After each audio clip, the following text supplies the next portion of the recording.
car racing. That would be the Daytona 500. It's scheduled for this upcoming Sunday on Fox Eastern Carolina, and Speed Week gets into full swing tomorrow. One of the things you're going to hear a lot about is the new next generation car that will debut.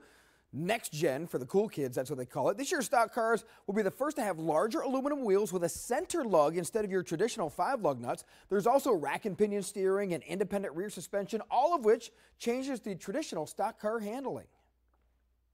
The steering's different, the tire's different, the aero's different. You know, like there's nothing that really translates a lot. So it's gonna be interesting for those guys who move up how they're gonna adapt to it. They did debut it at the Busch Clash in the Los Angeles Coliseum, but this is a whole different deal on a big restrictor plate track. Custer and the rest of the NASCAR gang will get in their first practice laps tomorrow.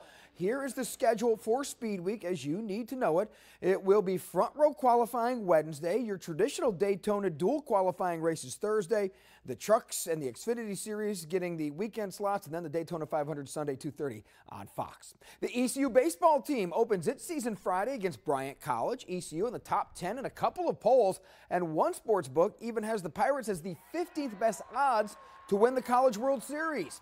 Cliff Godwin has reloaded his roster. Now it's time to find out who can play.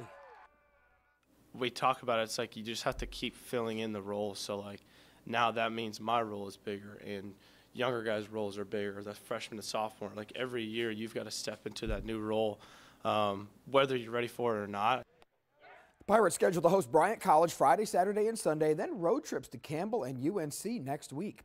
A lot of people still buzzing about how Super Bowl 56 ended. Matt Stafford overcoming an ankle injury to throw for 283 yards and a game-winning touchdown pass to Cooper Kupp. Kupp 8 catches for 82 yards, including the game winner to make him MVP.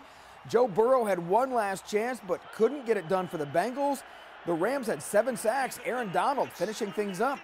You got to be relentless, man. It's about you want something bad enough, you got to go get it. You know, it was right in front of us. We had the lead.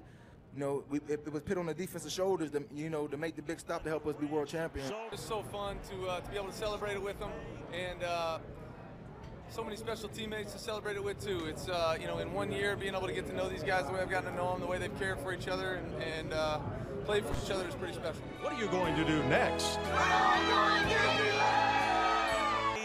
Yeah, so Kupp, Stafford, everybody going to Disneyland. The rest of your ENC sports from a busy weekend is on our website, WCTI12.com. I'm Brian North for News Channel 12.